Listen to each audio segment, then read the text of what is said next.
What is going on, everybody? Welcome back to Dudes Who Bet Daily. I'm not sure if we're live right now because it says we're live, but it doesn't say we're live. It is weird. Are you seeing anything?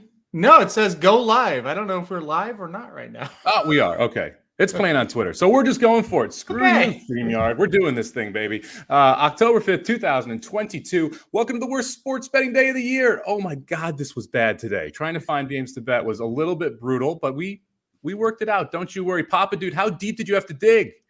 Well, I'm not going to throw away your thunder, but I actually looked at where you looked. I just went for. I even looked to see if there was a boxing match. You know, I mean, there was nothing. I mean, not that I would bet it. It's so bad because baseball. I believe this is the last game of the last day of the regular season, right? Yep, it is. Well, how do you bet that? Well, I've scrounged one together, but anyway, it was tough, no doubt about it. Yeah, I mean, I spent a while looking at Indiana Grand. Had to pass there. I looked a long time, talking about a long time at NHL preseason, and that is where I ended up, is playing an NHL preseason game. Aaron, you got saved by a football game that got canceled and moved to today, so at least you got that, right? Yeah, exactly, and I don't love it, but I like it better than betting all the baseball, so, because today, the last day of the season's bad. Now, I almost went a little preseason hockey action as well, but I'm saving it up because when hockey is back, that's all I'm doing on the show every day. So pull the magic on. Yeah, Champions League. We have soccer. We could have played MLS, could have played Champions League. I will be playing some World Cup games once we get that going. And I actually have a friend of mine who is a massive soccer fan who wants to be on the show once World Cup starts. So he may join us every now and then for that as well. I will say this, though. I feel really bad about myself when I lose money betting on soccer. I feel really down because I don't know enough about it. And it's always 1-0 or 2-1 or something like that. And it just kind of gets a little depressing. So I try not to bet soccer when I can avoid it. All right. Before we kick into the bets here, we're going to get back to a segment that we did, I believe it was the second week of this show. We're going to call it Lock It In, because every week there are games where the lines move. And last week was a great example when we talked about the Vikings -2.5. That game goes off at 3.5, lands on 3. If you bet it on Wednesday or Thursday, you're a winner. If you bet it on Saturday or Sunday, you were a loser. So we're going to look ahead to games this weekend in either college or the NFL where we believe the line's going to move and it's value. There's some value in betting it today versus waiting until Saturday or Sunday to bet it. So Papa Dude, I will kick it to you first. What game are you targeting or already locked in a bet for this weekend? Well, Aaron's got mine, so I'm not going to say anything on that. And so he can talk about that and we can do it together. And I don't know who you picked. Did you do pros or did you do college? I did an NFL game. Okay. All right. So I'm just going to throw out a few college games then. Okay. Because I couldn't zero in on just one. There's one, but I stole it from you. Yeah, he stole it. Yeah. There are three I like that I think if you can get them now, I think this line's going to move. And Mike, you know a lot more about lines moving than I do.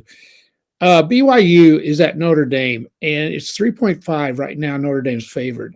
I think that's going to go down. And if you like BYU, grab that 3.5. I kind of think that might go down a little bit as time goes on. Another one I like, Kansas State is -2 at Iowa State. I think that's going to get worse. I think that's going to go -5, maybe -4. I'm a little surprised with that one. If you like Kansas State to win that game, and I do, grab it right now at -2. I can see that changing. The other one is kind of iffy, and it depends on their attitude in this game, and that's a lot of it. Arkansas is a 9-point dog at Mississippi State. Arkansas is better than that, I think, but coming off the Alabama game, are they going to be ready? So that's kind of an iffy one. I think that might go down a little. I kind of like Arkansas +9 because Mississippi State's coming off a big win too. So those are three I really like. Looking, I think they may change. Mike, you know a lot more about the line moving than I do. What do you think? That Arkansas game specifically jumped out at me. That game opened at 6. Got bet all the way up to 9, and now you're starting to see some 8.5s pop on the board. So I think you're seeing buyback from people that bet at 6, taking the +9 and creating a middle around 6 and 9 or pushes, 7 and 8, which are both key numbers, win both of those bets. So I think you're seeing some +9 money come back. I would be surprised if it gets to 9.5 or 10. I agree with you there. So I feel like if you want the 9, now is your chance to get it. Okay. And you may get 8.5 or 9 on game day, but you're not getting more than that. And I think that's a big part of this, right? The line movement in that game will be down, not up. If it happens at all. And that's kind of the key there.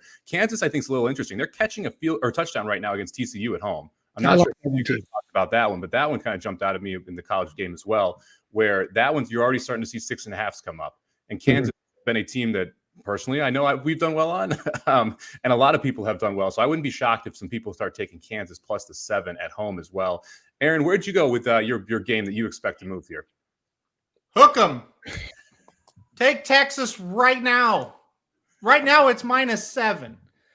If the announcement is Dylan Gabriel's not playing, this thing should be -20. It will be. It'll be 14 at least. Here's the deal: Texas should cover -7 anyway. So if you book it and it only goes to 7.5 or whatever, even if 6.5, don't worry about it.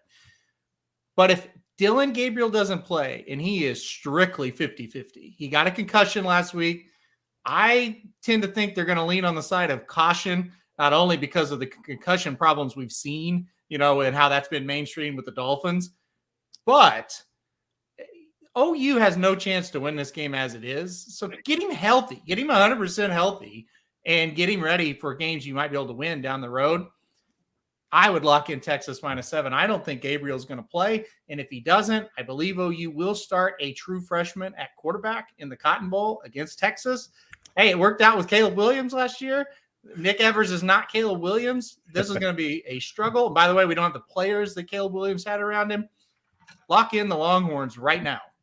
Yeah, I love this type of strategy when you're betting football. When you know the injury report can only go one direction, right? Whereas there's no positive injury news, negative injury news coming out of Texas that is going to make them drop below a touchdown favorite.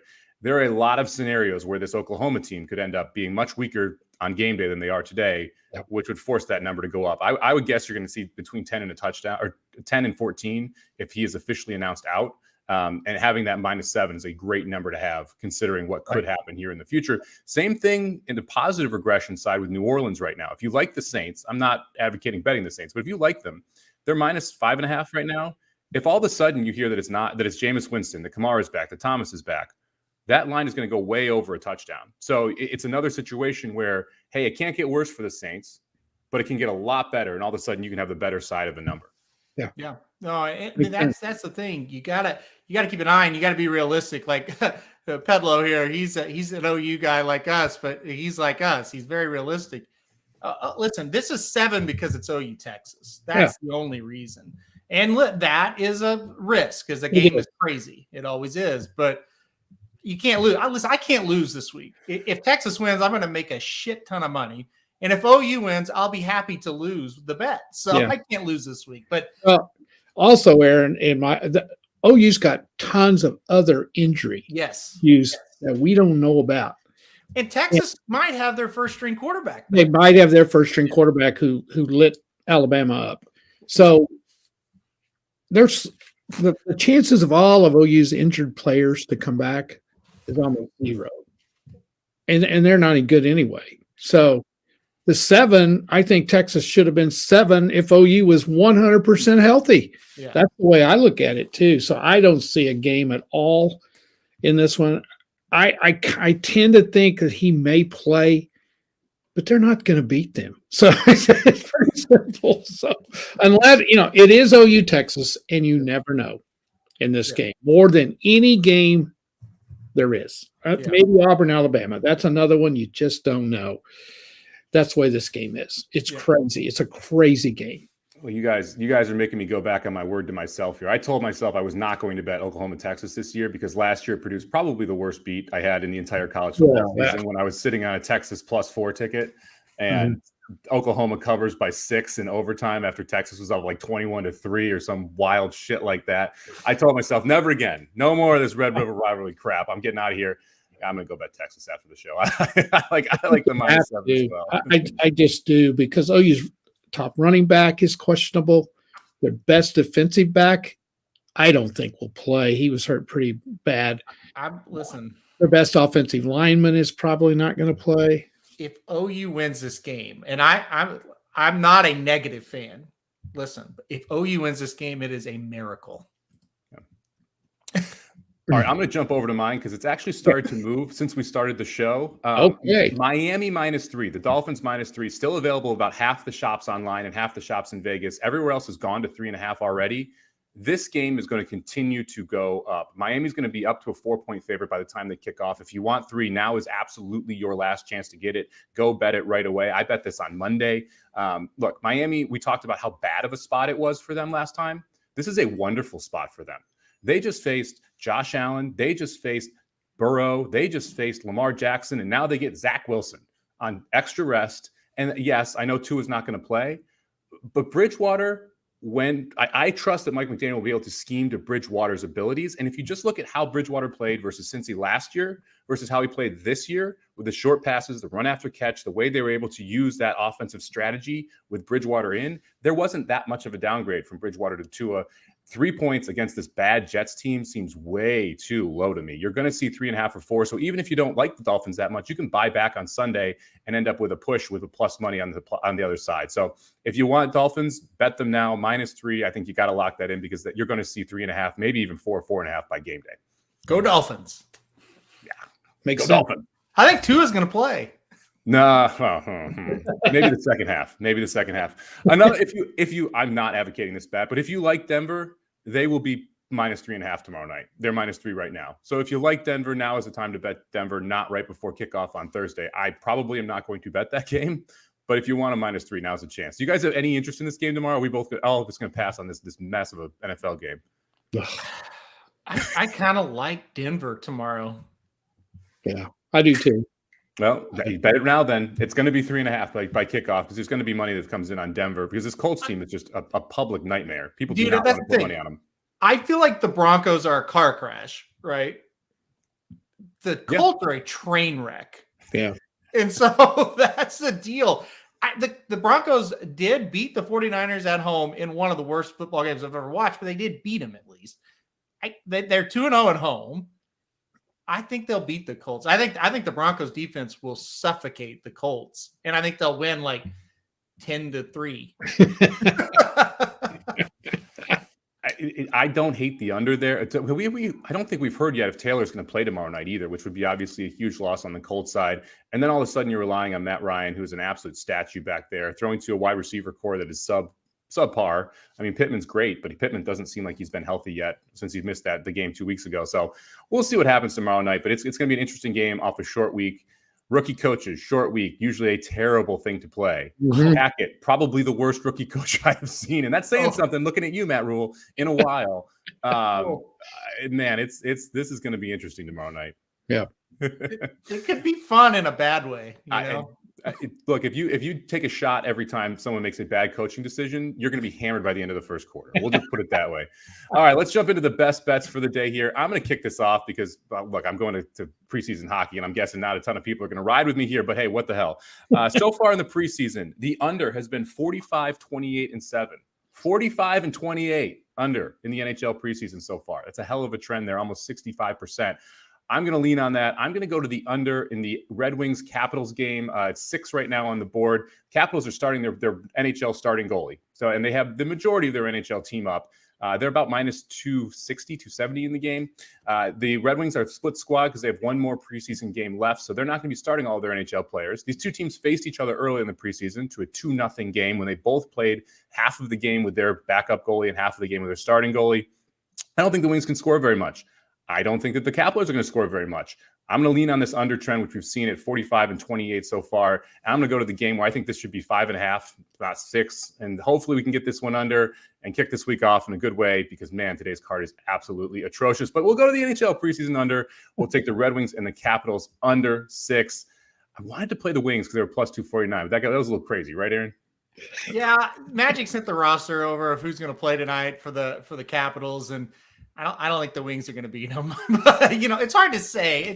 I can't listen. Cannot wait for the actual NHL season. Preseason, no, don't. I'm not into that. But actual NHL season, I think it starts Friday with a game. So that might be my bet for Friday. Just heads up. But I like the under. We talked about it. They're not scoring in the preseason so far. I love it. All right, we got Slim, who not going to be on the show tomorrow, but wanted to chime in. Likes the Wilson over 230.5 passing yards. God, Russell Wilson's total passing yards 230.5. That's wild compared to 2 years ago when you'd expect that to be in the 280s, right? I mean, it's like a 50-yard drop off. It's not like his weapons suck either. Like they have good receivers out there. All right, They Papa, kind dude. of played better offensively last week. Kind of. They looked better. And this is the thing. Okay, so Hackett came from Green Bay. If you remember back to when they originally installed that offense in Green Bay, Rodgers struggled for like 4 weeks. So you could make an argument that there is some learning curve here to this specific offense that they're running. But Russell looked like he was running for the first time last week. And that to me is really the big key. He needs to run around to be effective because he's not the tallest cat and he's not got the most accurate arm. So he needs to be on the move to create space. Yeah, I agree. All right, Papa Dude, take us back to the diamond to close out the year, the regular season, I should say. I loved your reasoning a lot, and if it wasn't such a bad day, I would say you're crazy for betting preseason hockey. But you probably have a better reason to bet that than I do to bet what I did. Because first of all, it's the last freaking day of the baseball season. And it's so unpredictable anyway. I don't have a good reason why I picked this, except the odds were a little bit better where we could make some money. There's a couple of things. I think it's LaRusso's last game, right? Mm-hmm. And he announced his retirement. Yep. So the White Sox might care and they might not. I don't know, but I think they would like to send him out a winner. 2, and this means a little bit to baseball players. If the White Sox win, they have a winning season. And I know people say, well, that's stupid. They do think about that a little bit. They do. They're either going to be 81-81 and 82-80, which doesn't mean much, but it means something. 3, they're at home, and 4, the Twins tossed it in a long time ago. So I think those factors make this bet a decent bet. The pitching matchup is good for the White Sox too, or it's not bad. So I'm hoping that they can turn it on a little bit and get this one home. It's always fun when you click on ESPN, pull up the scores, and you look to see the pictures of the two pitchers, and it's just gray boxes. That's what we got today in the Twins-White Sox game. But the White Sox pitcher is at least a little more talented. It should hopefully pitch well for you here, Papa Dude, and we can end the regular season on a good note. Right. And real quick, Papa Dude, I've never bet with you long term. Do you like playing playoff baseball? Is that going to be something you're going to go to, or that's are you just? Something I'm definitely going to look at because that's a little bit more predictable, maybe. I think so. Yeah, definitely. When does that start? Does that start Saturday? Friday, I think. Friday? Yeah. Well, I think they just take one day off, right? And then well, they have the wild card games, I believe, are Friday, Saturday. I want to say the one game play-ins, and then like the 3-game series start on Monday, I believe it is. And that's a huge advantage, obviously, for the teams not in the wild card game because you can start your ace on Monday versus their number 2 pitcher, and he makes a big difference there. I'm sure we'll get I will commit to us. We're going to have World Series picks on Friday. So, guys, get ready for your World Series picks on Friday. We'll get a little plus money action on somebody there. Hopefully, we can get it home. All right, Aaron, wrap us up here with the best bets. Let's talk some college football. Yeah, thankfully, we've got this game tonight, or I probably, like I said, would be in that preseason hockey with you, Somich. But I do like Central Florida minus the 2.5 tonight. Look, they really screwed me already at Louisville the other day. I mean, God, they played so bad in that game. They have rebounded. They played well in the 3 games where I haven't bet them. So we'll see if we can reverse that trend tonight. They play an SMU team. They seem to have some problems. Multiple players are already reporting to sit out the 2022 season for SMU in preparation for the transfer portal. So that's a little bit of an issue to me. Even if those are guys that aren't playing a lot, that's still not a great sign. This could be something we start seeing more and more with the transfer portal, but not a great sign here for game number 5, and they've already got guys quitting on them, basically. I do really like their quarterback, Tanner Mordecai. He came from Oklahoma a couple of years ago. Boy, I bet Oklahoma wishes they had him coming into this game, but they don't. I do like their quarterback. I do think they'll put up points, but I think Central Florida, they got that loss of Louisville out of the way. They've really responded and played well. It's only 2.5. They are at home. And I think since the game was moved and it's kind of been in flux, the home team usually has an advantage in that situation. This game was supposed to be played Saturday, got moved because of the hurricane. So I think Central Florida picks up a win here. I think it'll be back and forth. I think they'll outscore them in the end. So I'm going to go Central Florida minus the 2.5. We talked about this a little bit before the show. 62 the total here for the SMU UCF game. Do you have any lean on that total, Aaron? It sounds like you like the over based on the back and forth. I like the over. Usually when UCF and SMU match up, you're going to get the over. anytime you play SMU, you're going to get the over. They're very good on offense. They're very shitty on defense. So, if it doesn't go over, I'm afraid this bet is not going to cash of mine. So I do like the over in that spot as well. Yeah, the only way this goes under in UCF cash is if it's like 40-12, something like that, where SMU just cannot move the ball at all. They are an over team. They love to throw the ball as well. Set up with 4 wides, which really spreads it out and slows down the clock. Yep. All right, so that's our best bets here for Wednesday, October 5th, 2022. We'll be back all week, and I'm pumped up about this weekend too. We've got some really good stakes action coming at you from Keeneland. We'll be covering those races Friday, Saturday, and Sunday. We got the NFL, college football coming at us tomorrow. We got baseball hitting the playoffs on Friday. Now we're getting into a good swing here. We're going to get the NBA and the NHL back in the regular season in less than 2 weeks. So we've got a lot of different options to go to. It's going to be awesome betting throughout the next month and a half. Thank you very much for joining us today. Make sure you join us all week. We'll be back here on Twitter as well as YouTube at noon Eastern on Thursday, Friday, and Sunday. We'll be back at 11 a.m. Eastern on Saturday just so that we can get those noon kickoffs. We'll recap the best bets real quick here. We've got Papadou taking the White Sox -120.